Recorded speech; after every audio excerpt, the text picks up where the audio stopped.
One of the worst things that we can do as entrepreneurs and as leaders is let the outside world dictate whether or not we're positive or negative. What if I told you that you could reprogram your mind for positive thinking instead of the outside world controlling the direction that you go? The truth is, no matter your environment, no matter the stressors, no matter what's going on, if you understand the concepts we're going to talk about here today and implement them in your life, you can reprogram your mind and have it lean more towards positivity on its own. Now, I don't just mean positivity like everything has to be positive. That's not the reality of life. But what if you could wake up every day, feel more motivated, inspired, excited, and have more energy to crush your day? The truth is you absolutely can. Now, before I was a coach for entrepreneurs, I was a police officer from LAPD for 20 years. To say that I was in a negative environment is an understatement.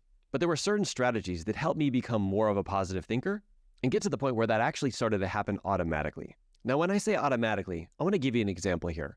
The last time you heard a motivational speaker, listened to a great book, or were inspired by someone else, that is conscious level thinking, meaning something had to happen on the outside to be able to trigger something on the inside. Now, that's a great start. But really what we want to do is we want to find a way of doing this automatically, where it actually starts from the inside and comes to the outside. This is what we mean when we say reprogramming your mind, so that your mind will automatically go in that direction and not have to have an outside source before you go down the path of positive thinking. Now, how we start off by doing that is understanding how the brain works. Really, I like to think of it as like an operating system inside of a computer called our brain. There's two main purposes of the brain. And this is incredibly important when it comes to seeing why our brain goes down the path of negativity so quickly and how we can turn that around. Now, the first purpose is to keep us safe, meaning back in the day, it was very important for us to get the hairs on the back of our necks to stand up and not put ourselves in a position where we could potentially get eaten. This was also important for us to blend in with the crowd and to fit in, because if we didn't, we would be thrown out of the tribe. And as humans, it's important for us to stick together to be able to hunt and gather back in those times. And so your brain is pre-programmed to really keep you safe. So anything that might be out of the path of something you've ever done before is going to cause you to focus on those negative things. It's just the way that our brain works. The second purpose of the brain is to automate things. It's to make things easier for you to do the next time you do them. I mean, if you had to think about brushing your teeth every day, it would take you a lot of time and energy to have to think through that process. But because it's automatic, it just happens. I don't know how many of you guys have actually got into your car before, heading to work or heading to the store, and before you know it, you're there, and you have no idea how you got there. That's how your brain automates things. All this to say is your head is programmed to scan for negative things. Anything that could be potentially focused on your survival. Even something like speaking in public could throw up those flags. Now, if your brain is automating all the times that it goes down that negativity, it's just going to be this perpetual cycle that keeps going over and over and over again. Now, the reason why this is so important to know is because I don't want you to shame, guilt, or humiliate yourself in order to get you to think more positively. This is how your brain works.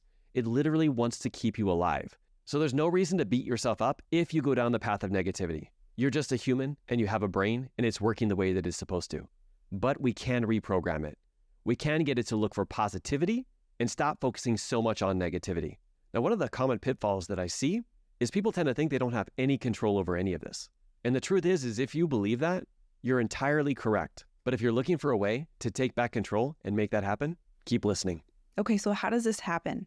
Now that we know how the brain works and what it's supposed to be doing, now I'm going to share with you how you actually create these beliefs that make it to your subconscious mind. There's two ways this actually happens. So one is you have an emotional experience, and the other is repetition.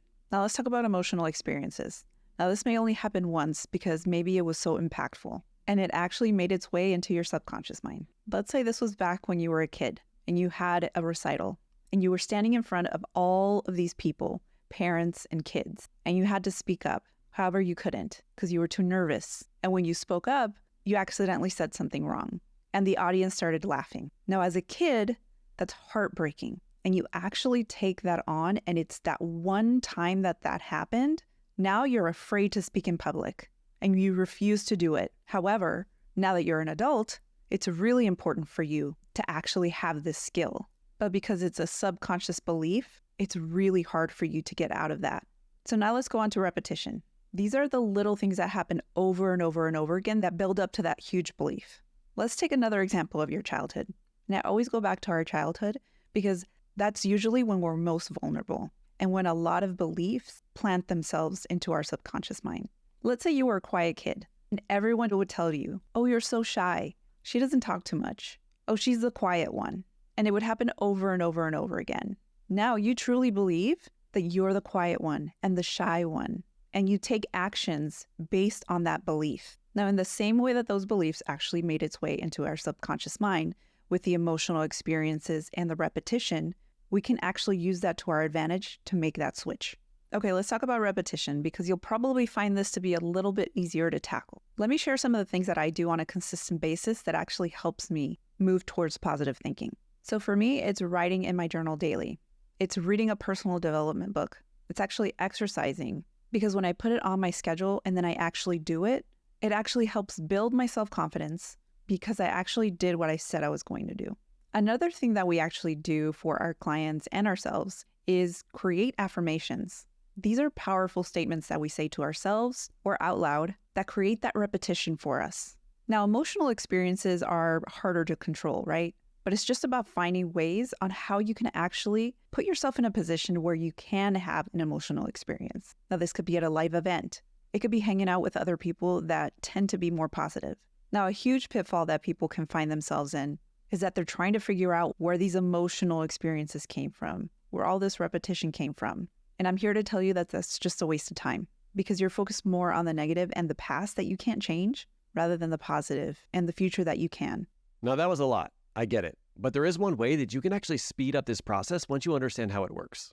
And that is by making sure that you put yourself into the right environment, because your environment is contagious. You'll take on the actions, the beliefs, the feelings of the people that you surround yourself with. A lot of times we might even think that we're surrounding ourselves with the right people, but in actuality, they're actually planting beliefs inside of us that are taking us further away from what we truly want. That's why the speed boost is to make sure that you hang around with other people that are more positive, are more inspired, and are more motivated, because it'll be much more easier for you to go down that path instead. Now, your environment also includes the things that you consume. Maybe certain people on social media get you to feel a certain way. Maybe reading a certain book that you don't necessarily need to read takes you down that path too. Really think about all the things outside of yourself that are either speeding up the process or slowing it down, and try to remove as much as you can of that negative environment and spending more time in the positive one. But I want to share one huge pitfall when it comes to speeding up this process. And that is, I've talked to a lot of entrepreneurs who thought they were in the right group. They thought they were hanging out with the right people. But in reality, those people were actually slowing them down. That's exactly why we made this next video for you. The 5 pros and cons of your support system and who you hang out with. We want to make sure that you're not accidentally hanging out with the wrong group or in the wrong environment, because sometimes this can be a little tricky. Tap the screen to watch that video. Thank you for being here and leading from the front, and we'll see you in the next video.